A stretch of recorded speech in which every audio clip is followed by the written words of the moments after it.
ये आपका बॉडी खुद बताएगा, इसके लिए कोई डायग्नोसिस की ज़रूरत नहीं है। मैं छोटा सा एग्जांपल देता हूँ हार्ट प्रॉब्लम की। जब आप चलोगे तो सीढ़ियाँ चढ़ोगे तो आप देखोगे कि आपको कुछ डिस्कम्फर्ट हो रहा है, तो समझ लेना कि हार्ट की प्रॉब्लम है। या जब आप कुछ सामान लेके चलते होगे तो देखा कि जब भी मैं सामान लेके चलता हूँ तभी मुझे दर्द का एहसास होता है, सामान छोड़ के चलता हूँ तो नहीं ऐसा होता है, तो इसका मतलब हार्ट में दिक्कत है। इस तरह से आपका जो हार्ट है खुद ही इंडिकेट करेगा।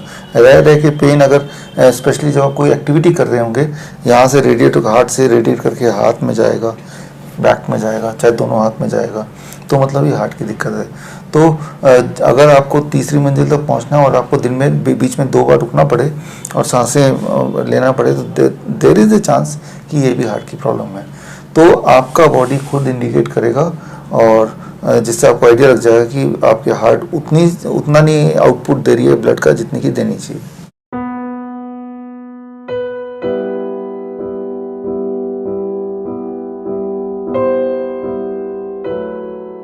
देखिए, एंजियोग्राफी क्यों कराते हैं? हार्ट की प्रॉब्लम जानने के लिए कि कितना ब्लॉकेज है। ब्लॉकेज मतलब ये ब्लड वेसल है हार्ट का, यहाँ से खून पास होता है और हार्ट की अलग अलग सेल में पहुँचता है।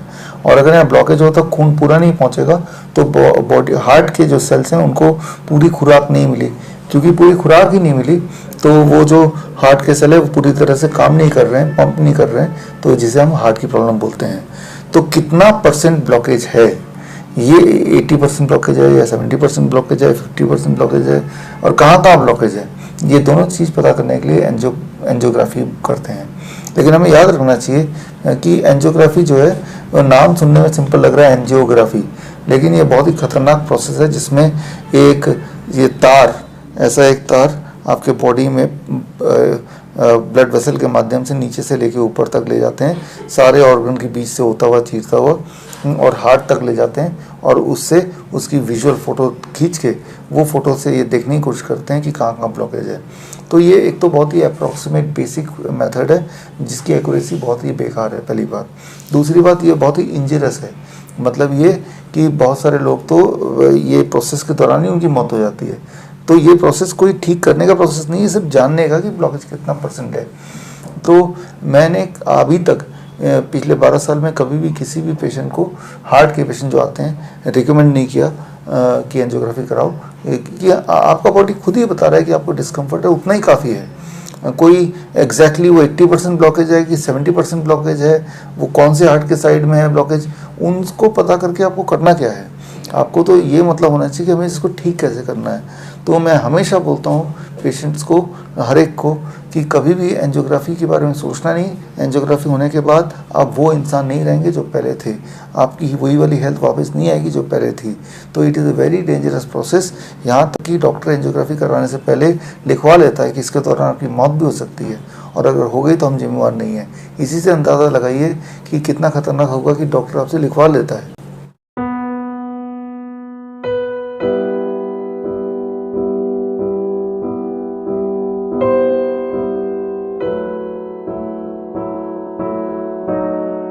देखिए, एंजियोग्राफी में आप ऐसा कोई नहीं मिलेगा जिसको एंजियोग्राफी कराया और डॉक्टर ने बोला कि आपका हार्ट ठीक है। डॉक्टर ले दे के दिखाई देगा कि भाई 2-4 ब्लॉकेज तो है ही, डिपेंडिंग ऑन कि वो आदमी जो पेशेंट है कितना अमीर है।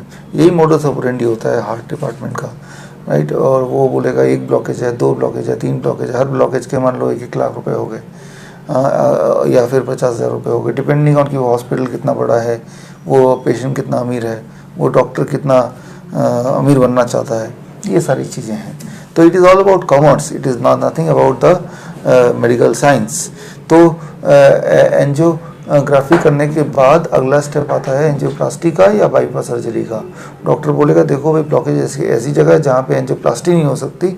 एंजियोप्लास्टी थोड़ा छोटा भाई है बाईपास सर्जरी का, मतलब थोड़ा सा कम खर्चा वाला, तो ज़्यादा खर्चा वाला बाईपास सर्जरी करना पड़ेगा।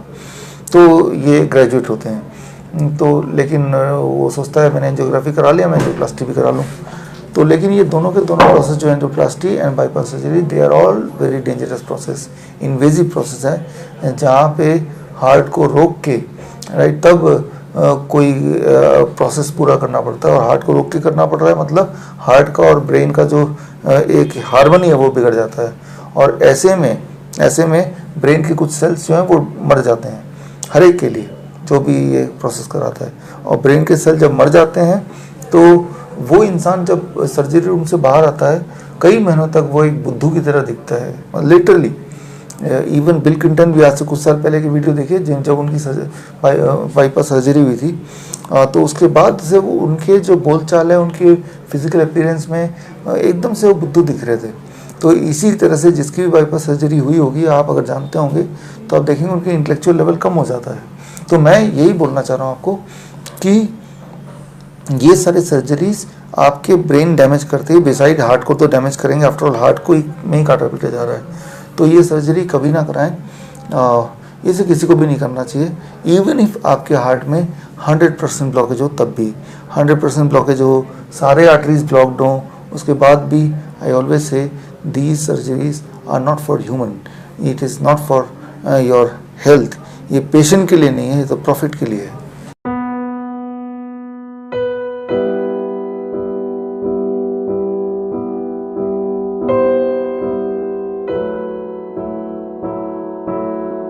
देखिए, अभी एक हार्ट अटैक तो एक अलग चीज़ हो गई।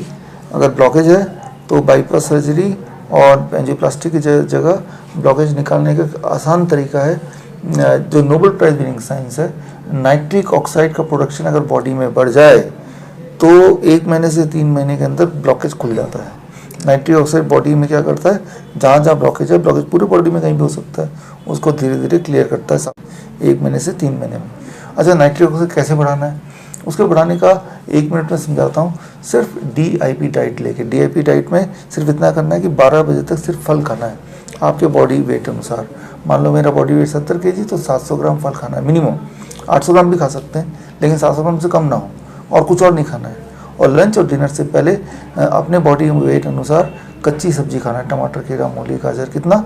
आपका बॉडी वेट इंटू 5। मेरा बॉडी वेट कितना है? 70 इंटू 5, 350 ग्राम लंच में, 350 ग्राम डिनर में, तो टोटल कितना हो गया? 700 ग्राम।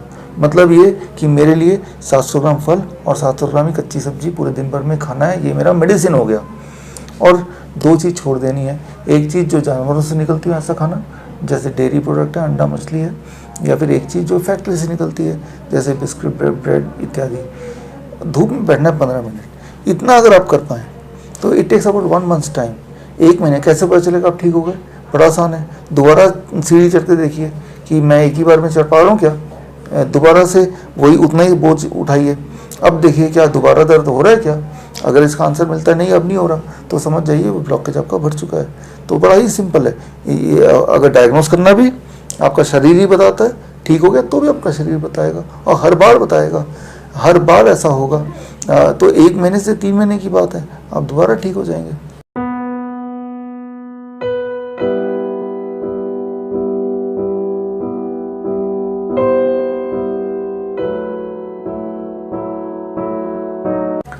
देखिए, अगर DIP डाइट फॉलो करते रहेंगे तो नहीं होगी, क्योंकि मैंने तो यही देखा पिछले 12 साल में हमारे जो पेशेंट्स फॉलो करते रहते हैं तो उनको हार्ट अटैक आना या चेस्ट पेन होना, ये सारी चीज़ें नहीं होती हैं, राइट। तो ये एक बात है।